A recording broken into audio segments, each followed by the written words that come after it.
श्री गणपतये नमः. ऋणहर्ता गणेशस्तोत्र ध्यानम्.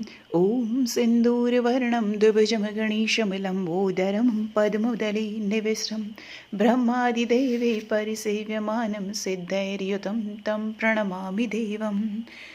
षष्ठयादौ ब्राह्मणा सम्यक् पूजितः फलसिद्धये सदैव पार्वती पुत्रहरणनाशं करोतु मे.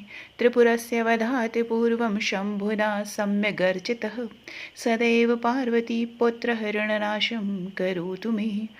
हिरण्यकश्यपवादीनां वधार्थे विष्णुनार्चितः सदैव पार्वती पुत्रहरणनाशं करोतु मे. महिषस्य वधे देव्या गणनाथः प्रपूजितः सदैव पार्वती पुत्रहरणनाशं करोतु मे. तारकस्य वधात् पूर्वं कुमारेण प्रपूजितः सदैव पार्वती पुत्रहरणनाशं करोतु मे. भास्करेण गणेशो हि पूजितश्चवे सिद्धये सदैव पार्वती पुत्रहरणनाशं करोतु मे. शशिनां कान्तिवृद्ध्यर्थं पूजितो गणनायकः सदैव पार्वती पुत्रहरणनाशं करोतु मे. पालनाय च तपसां विश्वामित्रेण पूजितः सदैव पार्वती पुत्रहरणनाशं करोतु मे. इदं तृणहरस्तोत्रं तीव्रदारिद्र्यनाशनम् एकवारं पठे नित्यं वर्षमेकं सामहितः. दारिद्र्यं दारुणं त्यक्त्वा कुबेरसमतां व्रजते. ॐ श्रीगणेशार्पणमस्तु. श्रीगणपति अथर्वशीर्ष. ॐ भद्रं कर्णेभिः शृणुयाम देवाः भद्रं पश्येमाक्षभर्यजत्राः स्थिरैरङ्गैस्तुष्ट्वां सस्तनुभिविषेम देवहतं यदायु. ॐ स्वस्ति न इन्द्रो वृद्धश्रवाः स्वस्ति न पूषा विश्ववेदाः स्वस्ति नस्ताक्षर्यो अरिष्टनेमि स्वस्ति नो बृहस्पतिर्दधातु. ॐ शान्तिः शान्तिः शान्तिः. ॐ नमस्ते गणपतये.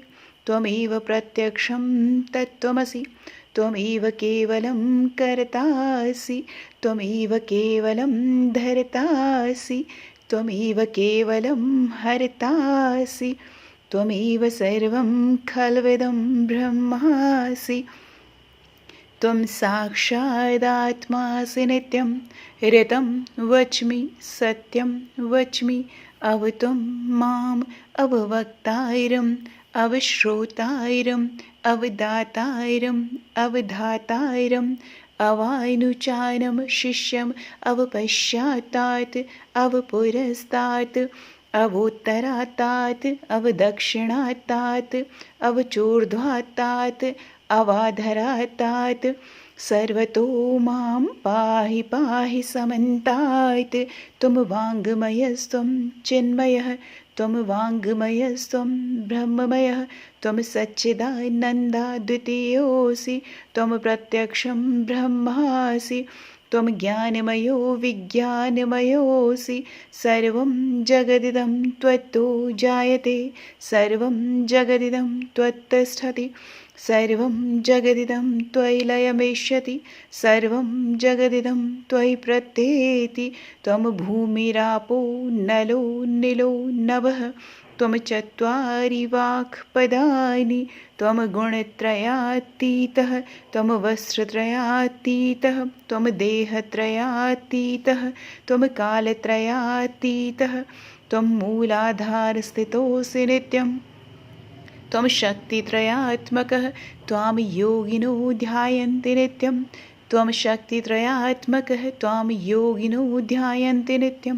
त्वं ब्रह्मा त्वं विष्णुस्त्वं रुद्रस्त्वम् इन्द्रस्त्वम् अग्निस्त्वं वायुस्त्वं सूर्यस्त्वं चन्द्रमास्त्वं ब्रह्मभूर्वस्वरूं गणादिं पूर्वमर्चाय वर्णादिं तदनन्तरम् अनुस्वारः परतरः अर्धेन्दुलसितं तारेण रद्धं एतत्तव मनुस्वरूपं गकारः पूर्वरूपम् अकारो मध्यरूपम् अनुस्वारश्रान्त्यरूपं बिन्दुरुत्तररूपं नादः सन्धानं संहिता सन्धि सैषा गणेशविद्या गणकऋषि निच्छिद्रगायत्री छन्दः गणपतिर्देवता।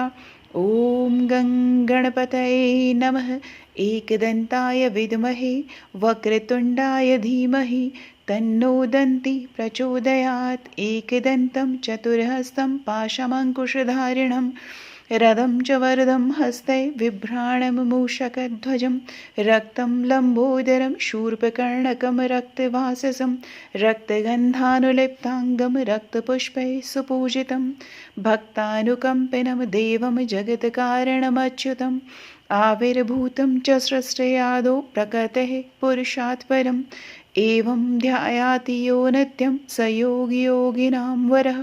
नमो व्रातपतये नमो गणपतये नमः प्रथमपतये नमस्ते लम्बोदराय एकदन्ताय विघ्ननाशिने शिवसुताय श्रीवरदमूर्तये नमो नमः। एतद् अथर्वशीर्षयोधीते स ब्रह्मभूयाय कल्पते स सर्वविघ्नैर्बाध्यते स सर्वतः सुखमेधते सायं धियानो दिवसकृतं पापं नाशयति प्रातर्धियानो रात्रिकृतं पापं नाशयति सायं प्रातः प्रयुञ्जानो पापोद्भवति सर्वत्राधियानोपविघ्नो भवति धर्मार्थकाममोक्षं च विन्दति। इदम् अथर्वशीर्षं शिष्याय न देयं यो यदि मोहाद्रास्यति स पापीयान् भवति सहस्रावर्तनात् यमकामं धीते तं तमनेन साधयेत् अनेन गणपति अभिषिञ्चति स वाग्मी भवति चतुर्थ्यां मनुषञ्जपति स विद्यावान् भवति इत्यर्थर्वणवाक्यं ब्रह्मा अध्यावरणं विद्यात् न बिभेति कदाचनेति यो दूर्वाङ्कुरयजति स वैष्णवोपमो भवति यो लार्जयजति स यशोवान् भवति स मेधावान् भवति यो मोदकसहस्रेण यजति स वाञ्छितफलम् अवाप्नोति यः साध्यसमिद्भिर्यजति स सर्वं लभते स सर्वं लभते। अष्टो ब्राह्मणान् सम्यग् गृहीत्वा सूर्यवर्चस्वी भवति सूर्यग्रहे महानद्यां प्रतिभासन्निधो वाजपत्वा सिद्धमन्त्रोन्भवति महाविघ्नात् प्रमुच्यते महादोषात् प्रमुच्यते महापापात् प्रमुच्यते स सर्वविद् भवति स सर्वविद् भवति य एवं वेद इत्युपनिषत्।